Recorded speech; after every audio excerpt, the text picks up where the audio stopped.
Di kota besar yang tak pernah tidur, berdiri megah sebuah rumah mewah yang dikelilingi oleh pagar tinggi dan taman terawat. Di dalam rumah itu, hidup seorang pengusaha bernama Rahmat Santoso. Dengan usianya yang baru menginjak 45 tahun, Rahmat sudah memiliki segala hal yang diinginkan oleh kebanyakan orang. Kekayaan, mobil-mobil mewah, properti di berbagai tempat, dan status sosial yang menjulang tinggi. Namun, satu hal yang tidak pernah dimiliki Rahmat adalah rasa cukup. Meski kekayaannya sudah melimpah, hasratnya untuk lebih, untuk menjadi yang paling kaya, semakin membara. Rahmat selalu percaya bahwa uang adalah segalanya. Dan untuk mendapatkan lebih banyak uang, ia siap melakukan apa saja. Ketika bisnisnya mencapai puncak, Rahmat mulai mendengar bisikan-bisikan dari orang-orang di lingkungannya. Mereka berbicara tentang jalan pintas menuju kekayaan yang tak terbatas. Pesugihan. Sebuah ritual kuno yang menawarkan kekayaan luar biasa, namun dengan konsekuensi yang seringkali tak terduga. Pada mulanya, Rahmat mengabaikan cerita itu. Baginya, kekayaan didapat melalui kerja keras, bukan melalui mistik atau bantuan makhluk gaib. Tapi lambat laun, keinginannya yang semakin besar mulai mengalahkan logika dan akal sehatnya. Bisnisnya, meski sukses, mulai stagnan. Kompetisi dengan pengusaha lain semakin ketat, dan Rahmat merasa bahwa pesugihan mungkin adalah jawabannya. Ia pun mulai mencari-cari jalan untuk mendapatkan apa yang diinginkannya. Setelah berbulan-bulan mencari, akhirnya Rahmat mendengar tentang seorang dukun yang sangat terkenal di kalangan pengusaha kaya.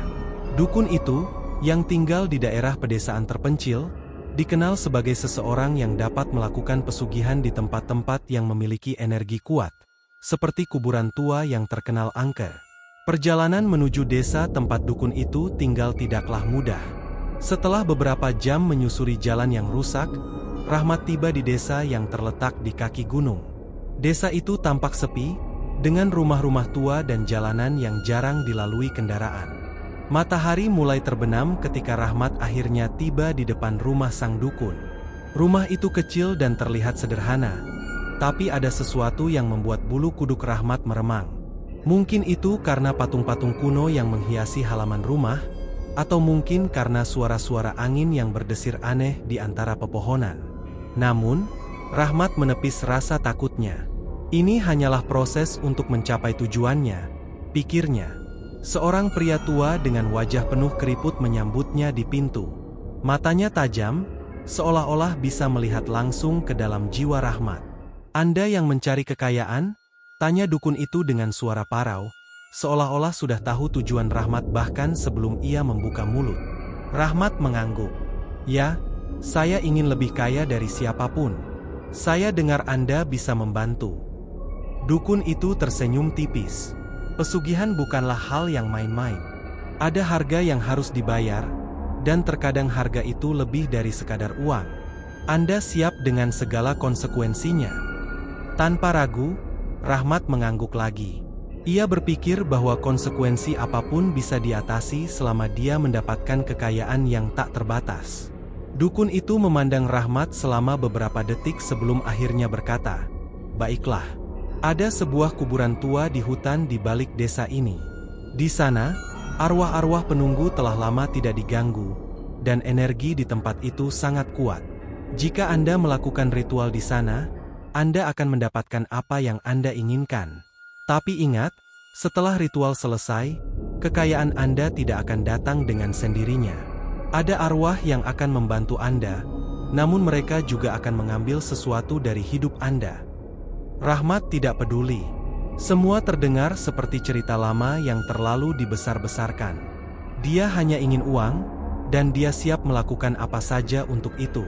Malam itu, Rahmat dan dukun tersebut berjalan melalui hutan lebat menuju kuburan tua yang dimaksud. Langit mendung dan angin bertiup kencang, membuat suasana semakin mencekam. Setiap langkah Rahmat terasa semakin berat, bukan hanya karena tanah yang berlumpur, tapi juga karena perasaan aneh yang menyelimuti tempat itu. Kuburan tua itu terletak jauh di dalam hutan, jauh dari pemukiman. Nisan-nisan batu yang usang dan tertutup lumut menyambut mereka, dengan pepohonan besar yang akarnya menjalar di antara makam-makam tersebut. Suasana di sana sangat sunyi, kecuali suara angin yang sesekali berdesir melalui dedaunan. Dukun itu mengeluarkan beberapa barang dari tasnya. Lilin hitam, bunga-bunga kering, dan sebuah wadah berisi darah ayam hitam. Rahmat memandang semuanya dengan heran, tapi dia tetap diam. Dukun itu kemudian mulai menggambar lingkaran di tanah menggunakan darah ayam, sambil menggumamkan mantra-mantra dalam bahasa yang tidak dimengerti Rahmat. Setelah selesai, dukun itu menyalakan lilin-lilin di sekeliling lingkaran dan memerintahkan Rahmat untuk berdiri di tengahnya. "Ucapkan keinginanmu," perintah dukun itu. Rahmat, dengan suaranya yang sedikit bergetar, mengucapkan keinginannya. "Aku ingin kekayaan yang tak terbatas. Aku ingin menjadi pengusaha terkaya di negeri ini." Begitu kata-kata itu keluar dari mulutnya, angin di sekitar mereka berhenti. Suasana menjadi sunyi senyap, dan tiba-tiba udara di sekitar mereka terasa sangat berat. Rahmat merasakan sesuatu yang aneh di dalam dirinya, seperti ada kekuatan yang mengalir masuk melalui tubuhnya. Dukun itu berhenti menggumamkan mantranya dan menatap Rahmat dengan tatapan serius. "Sudah selesai. Sekarang, kita harus pergi sebelum arwah penunggu kuburan ini menyadari kehadiran kita." Namun, sebelum mereka bisa melangkah keluar dari lingkaran, terdengar suara tawa yang dingin dan mengerikan dari salah satu sudut kuburan. Suara itu datang dari arah sebuah nisan besar di tengah kuburan. Rahmat merasa tubuhnya gemetar, tapi dia tidak bisa bergerak. Sesuatu menahannya di tempat. Dari balik nisan, muncullah sosok yang menyeramkan. Sesosok pocong, dengan kain kafan yang sudah kotor dan lusuh, melompat-lompat mendekati mereka. Mata Rahmat membelalak. Ini pertama kalinya dia melihat makhluk seperti itu, dan ketakutan mulai merayapi dirinya. "Pocong ini adalah penunggu kuburan ini," bisik dukun itu dengan suara yang hampir tak terdengar. "Dia tidak akan menyukai apa yang telah kita lakukan." Pocong itu semakin mendekat, dan tiba-tiba dari berbagai sudut kuburan, muncul makhluk-makhluk lain. Kuntilanak dengan rambut panjang yang menjuntai, hantu-hantu tanpa wajah yang melayang tanpa suara, dan bayangan-bayangan hitam yang bergerak cepat di antara pepohonan. "Pergi! Sekarang!" seru dukun itu. Rahmat tidak perlu diberitahu dua kali. Mereka berdua berlari keluar dari kuburan secepat mungkin. Jantung Rahmat berdegup kencang, dan kakinya hampir tersandung beberapa kali saat mereka melintasi hutan gelap menuju desa. Meskipun mereka sudah jauh dari kuburan, Rahmat bisa merasakan tatapan dingin dari makhluk-makhluk itu yang terus mengikutinya. Setelah ritual itu, segala sesuatu berubah dengan cepat bagi Rahmat. Bisnisnya berkembang pesat, lebih dari yang pernah dia bayangkan. Peluang-peluang besar tiba-tiba muncul dari berbagai arah, dan uang mulai mengalir deras ke rekeningnya. Setiap hari, ada saja kesepakatan besar yang ditandatangani, dan saham perusahaannya melonjak tajam. Dia menjadi tokoh utama di dunia bisnis, dikagumi oleh banyak orang karena kesuksesannya yang luar biasa. Namun, bersamaan dengan kekayaan yang datang, keanehan-keanehan mulai terjadi di sekelilingnya. Pada awalnya, hanya gangguan kecil. Barang-barang yang berpindah tempat tanpa alasan, pintu yang terbuka sendiri, atau bayangan yang muncul sekilas di sudut matanya. Tapi semakin hari, gangguan itu semakin sering dan semakin menyeramkan. Pada suatu malam, saat Rahmat sedang bersantai di ruang tamunya yang luas, ia mendengar suara langkah kaki dari lantai atas. Ia tahu bahwa rumah itu kosong selain dirinya. Pekerja rumah tangga sudah pulang, dan keluarganya sedang berada di luar kota. Tapi suara langkah kaki itu terdengar jelas, seperti seseorang yang sedang berjalan bolak-balik di lantai atas. Dengan hati-hati, Rahmat berjalan menaiki tangga menuju lantai 2. Semakin dekat ia ke asal suara, semakin jelas terdengar langkah kaki itu. Saat ia mencapai koridor panjang di depan kamar-kamar tidur, ia berhenti. Di ujung koridor, berdiri sesosok wanita berambut panjang dengan pakaian putih lusuh. Wajahnya tidak terlihat jelas, tapi sosok itu berdiri diam, menghadap ke arah Rahmat. Rahmat membeku di tempat. Tangannya gemetar, dan keringat dingin membasahi dahinya. Wanita itu tidak bergerak, hanya berdiri menatapnya. Tiba-tiba, wanita itu tertawa, tawa yang dingin dan menyeramkan, sebelum menghilang begitu saja. Rahmat berlari ke kamarnya, menutup pintu, dan berusaha tidur, meskipun bayangan wanita itu terus menghantuinya. Kejadian itu hanyalah awal dari teror yang akan datang. Semakin banyak kekayaan yang Rahmat kumpulkan, semakin sering dia diganggu oleh makhluk-makhluk gaib.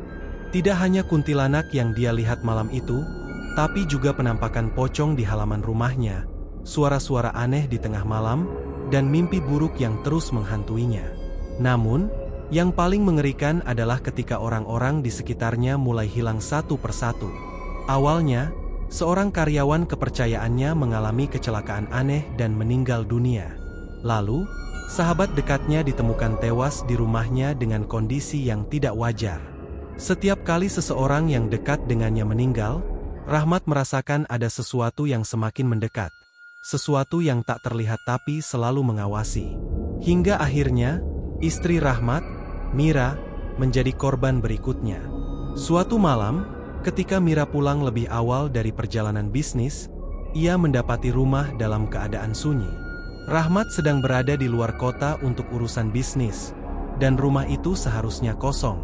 Tapi ketika Mira memasuki kamar tidur mereka, ia merasakan hawa dingin yang menusuk tulang. Tiba-tiba, lampu kamar padam, dan terdengar suara langkah kaki dari dalam lemari pakaian. Mira, yang biasanya pemberani, merasakan ketakutan yang luar biasa. Perlahan, ia mendekati lemari itu, tangan gemetaran saat ia meraih gagang pintu lemari. Tepat ketika pintu terbuka, sosok pocong melompat keluar dengan mata merah menyala dan mulut terkoyak. Mira menjerit keras, namun jeritannya tenggelam dalam kegelapan yang menyelimuti seluruh rumah. Ketika Rahmat pulang, ia menemukan tubuh istrinya tergeletak di lantai kamar dengan mata terbuka lebar dan ekspresi horor yang tidak dapat digambarkan. Polisi mengatakan bahwa Mira meninggal karena serangan jantung, namun Rahmat tahu bahwa ini bukan kematian yang wajar. Dia tahu bahwa arwah penunggu kuburan telah menagih janjinya. Rahmat kini tidak lagi bisa tidur nyenyak. Setiap malam dia terbangun oleh suara-suara aneh di sekeliling rumahnya. Pintu yang berderit, lantai yang bergetar, dan bisikan-bisikan dari sudut gelap kamar tidur. Matanya semakin cekung, wajahnya semakin pucat, dan pikirannya semakin kacau. Dia tahu bahwa waktunya sudah hampir habis. Arwah-arwah yang telah memberikan kekayaan kepadanya kini datang untuk menagih lebih banyak. Rahmat mencoba mencari cara untuk membatalkan pesugihan itu. Dia kembali menemui dukun yang pernah membantunya. Namun dukun itu hanya bisa menggelengkan kepala. Setelah arwah penunggu kuburan itu tersentuh, tidak ada jalan kembali, kata dukun itu dengan nada serius. Kamu sudah membuat kesepakatan dengan mereka, dan mereka tidak akan berhenti sampai mendapatkan apa yang mereka inginkan. Rahmat tidak bisa menerima kenyataan ini. Dia mencoba segala cara, pergi ke berbagai paranormal, bahkan mencari ulama untuk mendoakan rumahnya. Namun, semuanya sia-sia. Gangguan-gangguan itu semakin sering dan semakin brutal. Suatu malam, saat Rahmat sedang sendirian di ruang kerjanya, ia merasakan hawa dingin yang sangat kuat. Lampu-lampu di rumahnya mulai berkedip, dan suara tawa kuntilanak menggema dari luar jendela. Rahmat berusaha menenangkan diri, tapi tiba-tiba ia merasakan sesuatu menyentuh pundaknya. Ketika ia menoleh, sosok pocong itu sudah berdiri di belakangnya. Mata merah pocong itu menatapnya dengan penuh kebencian, dan mulutnya bergerak-gerak seolah-olah ingin mengatakan sesuatu. Sebelum Rahmat bisa bereaksi, pocong itu mengangkat tangannya dan mencekik lehernya. Rahmat terbatuk-batuk, berusaha melepaskan diri, tapi cengkeraman pocong itu terlalu kuat. Perlahan, kesadarannya mulai memudar, dan suara tawa kuntilanak semakin keras di telinganya. Dalam detik-detik terakhir sebelum segalanya menjadi gelap, Rahmat menyadari bahwa ini adalah akhir dari segalanya. Kekayaan yang dia kejar dengan mengorbankan banyak hal kini berbalik menjadi malapetaka yang membinasakannya. Berita tentang kematian Rahmat Santoso segera menyebar ke seluruh negeri. Banyak yang terkejut, tapi ada juga yang berbisik-bisik tentang cara Rahmat mendapatkan kekayaannya. Rumah mewahnya kini kosong, tak berpenghuni, dan orang-orang mulai menjauhi tempat itu, percaya bahwa arwah-arwah dari kuburan tua masih menguasai rumah tersebut. Sementara itu, di kuburan tua di hutan belakang desa, suasana kembali tenang. Arwah-arwah penunggu kuburan itu telah mendapatkan apa yang mereka inginkan. Namun, bagi siapapun yang mendekati tempat itu, mereka akan merasakan hawa dingin yang tidak wajar, dan bisikan-bisikan dari kegelapan yang mengingatkan bahwa kuburan itu tidak pernah benar-benar sepi.